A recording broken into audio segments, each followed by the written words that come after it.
PSC, PRB ইত্যাদি পশ্চিমবঙ্গের যে পরীক্ষা নিয়ামক সংস্থাগুলো, তাদের ওপর পশ্চিমবঙ্গের যে পরীক্ষার্থীরা খানিকাংশে বা বহুলাংশে নির্ভরশীল, তাদের বর্তমান অবস্থা বা তাদের জীবনের বর্তমান অন্ধকার সম্বন্ধে যত বলা হয় ততই কম হবে। আমরা জানি যে এই পিএসসি আয়োজিত মিসলেনিয়াস এবং ক্লার্কশিপ পরীক্ষা 2023-এর, যা 2024-এ সংঘটিত হয়, সেই মিসলেনিয়াস পরীক্ষার 7 মাস অতিক্রান্ত, ক্লার্কশিপের 5 মাস অতিক্রান্ত। আমাদের আশ্বাস দেওয়া হয়েছিল যে এই পরীক্ষাগুলোর ক্ষেত্রে রেজাল্ট বের করবার আগে ওএমআর যেগুলো আমরা আমাদের ছাত্রছাত্রীরা যারা পরীক্ষা দেয়, সেই ওএমআরগুলো আপলোড করা হবে এবং তারপরে ধীরে ধীরে রেজাল্ট আসবে এবং পরবর্তী পরীক্ষা হবে। এবং এই যে পরবর্তী যে পরীক্ষার ডেট, মিসলেনিয়াস পরীক্ষার যে ডেট, সেটা প্রায় দোরগোড়ায়। রেজাল্টের দেখা নেই, ওএমআরের দেখা নেই, আমরা জানি না কবে দেখা পাওয়া যাবে। এবং এই যে পরীক্ষা যে যে যে কর্মসূচি শেয়ার করা হয়েছিল, যে পরীক্ষা সূচি শেয়ার করা হয়েছিল, সেই সূচি অনুযায়ী আদৌ পরীক্ষা হবে কিনা সে বিষয়ে কোনো নিশ্চয়তা নেই। যারা এই বিষয় সম্বন্ধে মোটামুটি অবগত এবং এই ঘটনা প্রবাহ সম্বন্ধে যারা খোঁজখবর রাখেন, তারা জানবেন যে আমি আগের ভিডিওতে যেটা বলেছি, মিরাকল না ঘটলে নির্দিষ্ট সময়সূচি অনুযায়ী মেন্স পরীক্ষা সংগঠিত করা এক প্রকার অসম্ভব। একই আমরা দেখেছি গতকাল ডাব্লিউবিসিএস এর 2025 থেকে নতুন প্যাটার্নে ডাব্লিউবিসিএস হতে চলেছে। সেই প্যাটার্নে আমি গতকালকের ভিডিওতে আলোচনা করেছিলাম যে সাধারণ ছাত্রছাত্রী যাদের বয়স, যাদের প্রিপারেশনের সময় বেশ খানিকটা পেরিয়ে এসেছে, যারা এই প্রিপারেশনের জন্য যে নির্দিষ্ট মোটামুটি বয়স বলে ধরা হয় তার মাঝপথে রয়েছে বা একেবারে শুরুর দিকে নেই, খানিকটা এগিয়ে এসেছে বা অনেকটা এগিয়ে এসেছে, তাদের পক্ষে আর নতুন করে এখন শুরু করাটা খুব একটা সম্ভব নয়। সুতরাং হাতের পাঁচ কী রইল? এই যে হাজার হাজার বা লক্ষ লক্ষ পরীক্ষার্থী যারা এই পরীক্ষা দুটোর উপর নির্ভরশীল, মিসলেনিয়াস ক্লার্কশিপ পরীক্ষাগুলোর উপর নির্ভরশীল, বা যারা পুলিশের জন্য পড়াশোনা করছে, কনস্টেবল বা এসআই, ডাব্লিউপি বা কেপি যে পরীক্ষাগুলোর জন্য পড়াশোনা করছে, তাদের ভবিষ্যৎ কী? দিন তো পেরিয়ে যাচ্ছে।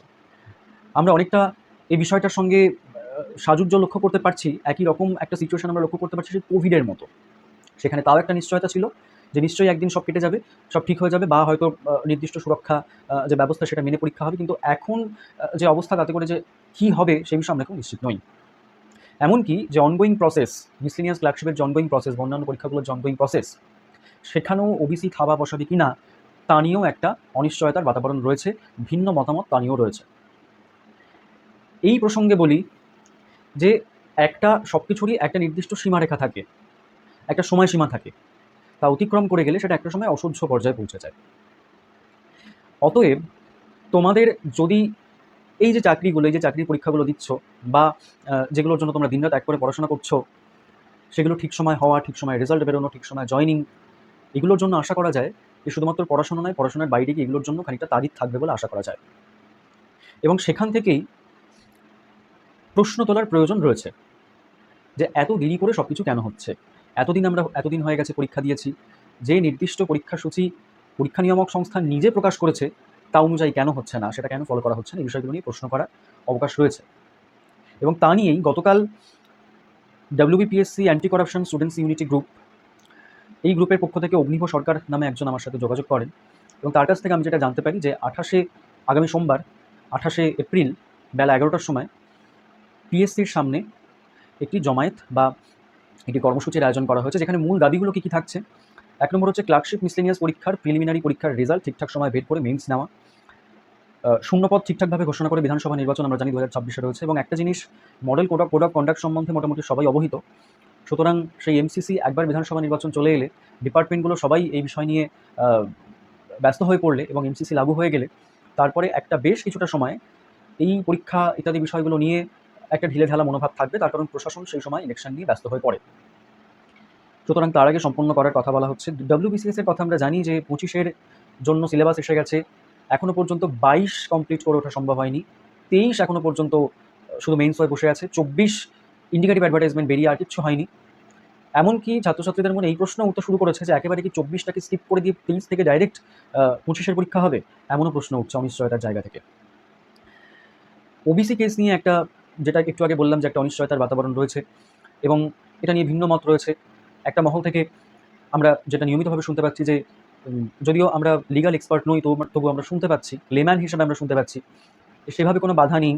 এবং আমরা নিজেরাই দেখেছি যে দু একটি সংস্থা তাদের রিক্রুটমেন্ট এই বিষয়টা আসার পরে, ওবিসির রায় হওয়ার পরে তাদের রিক্রুটমেন্ট কমপ্লিট হয়েছে, ওবিসিকে বাদ দিয়ে বাদবাকি রিক্রুটমেন্ট কমপ্লিট হয়েছে।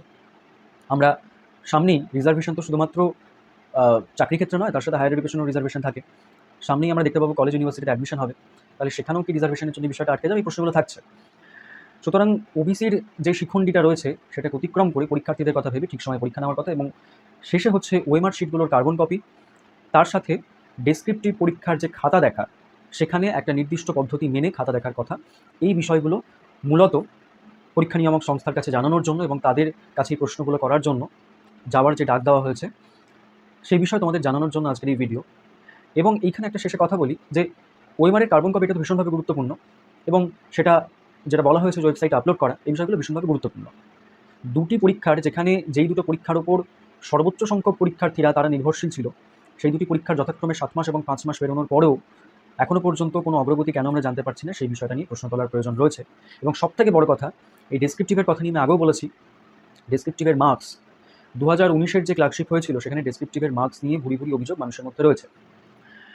সুতরাং আমাদের পরীক্ষা নিয়ামক সংস্থার উচিত যাতে করে পরীক্ষার্থীরা তাদের সবথেকে বড় স্টেক হোল্ডার, সুতরাং এই পরীক্ষার্থীদের মনে যেন অন্তত ডেসক্রিপটিভের খাতা দেখা নিয়ে কোনো প্রশ্নের অবকাশ না থাকে, কোনো সংশয়ের অবকাশ না থাকে, এবং কেউ যেন আঙুল তুলতে না পারে সেরকম নিশ্ছিদ্র ব্যবস্থা করা।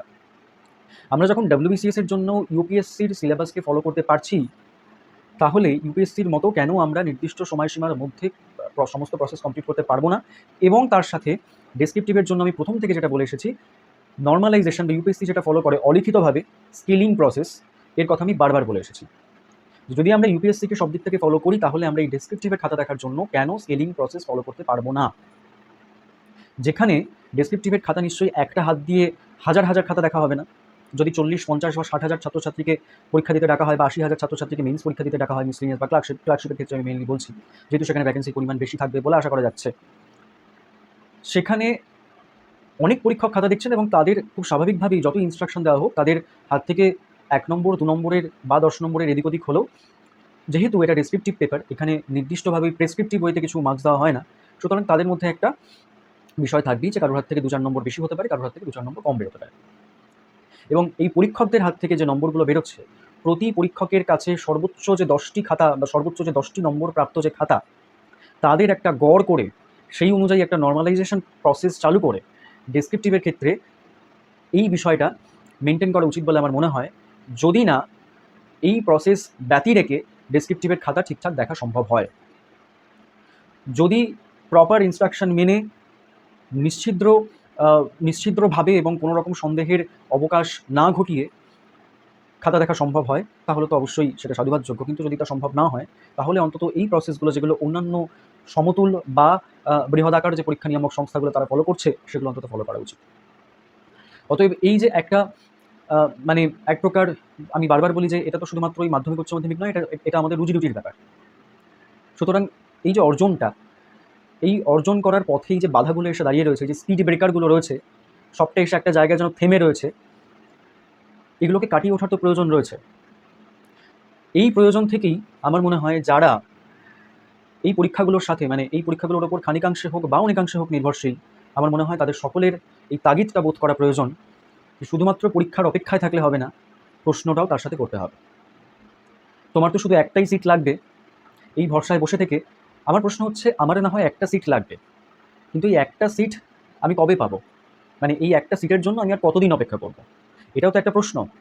এই প্রশ্নগুলো তুলতে হবে। এবং তার সাথে বলছি, যারা অলরেডি চাকরি পেয়ে গেছো বা যারা অলরেডি ইন সার্ভিস, আমার মনে হয় তাদেরও এই বিষয়গুলো নিয়ে সলিডারিটি জানানোর প্রয়োজন রয়েছে। তার কারণ, তার প্রমাণ জলজল করছে আমাদের চোখের সামনে, যেখানে আমরা দেখেছি যে বহু পরীক্ষার্থী রাস্তায় বসেছিল চাকরির দাবিতে। এসএসসির ক্ষেত্রে আমরা দেখেছি সেই একই জায়গায় গিয়ে যারা ইন সার্ভিস ছিল তাদেরকেও কিন্তু একটা সময় গিয়ে বসতে হয়েছে।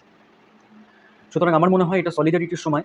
যারা চাকরি পেয়েছে তাদেরও সলিডারিটি দেখানোর প্রয়োজন রয়েছে যারা চাকরির প্রার্থী তাদের সাথে, এবং তাদেরও এই প্রশ্নগুলো তোলার প্রয়োজন রয়েছে যে আমাদের ওয়ার্কলোড এগুলো কমানোর জন্য আমাদের পরের ব্যাচ কবে আসবে। সুতরাং সবার কাছে আমার অনুরোধ রইল যে এই নির্দিষ্ট দিনে নির্দিষ্ট সময়, আমি এখানে পোস্টারও শেয়ার করে দিচ্ছি, সবাই নিজের উপস্থিতি সেখানে জানান দেবে। কারণ যথেষ্ট সময় অতিক্রান্ত। আমি জানি না এত ধৈর্য আমাদের ঠিক কোথা থেকে আসে, ঈশ্বর কোথা থেকে এত ধৈর্য আমাদের দিয়েছেন যে আমরা অপেক্ষা করেই চলেছি। সুতরাং সময় উপস্থিত হয়েছে, তোমাদের উচিত নিজেদের অধিকার সুনিশ্চিত করার লক্ষ্যে এগোনো। যথেষ্ট সময় অতিক্রান্ত, আর কবে কণ্ঠশক্তি পাবে, আর কবে?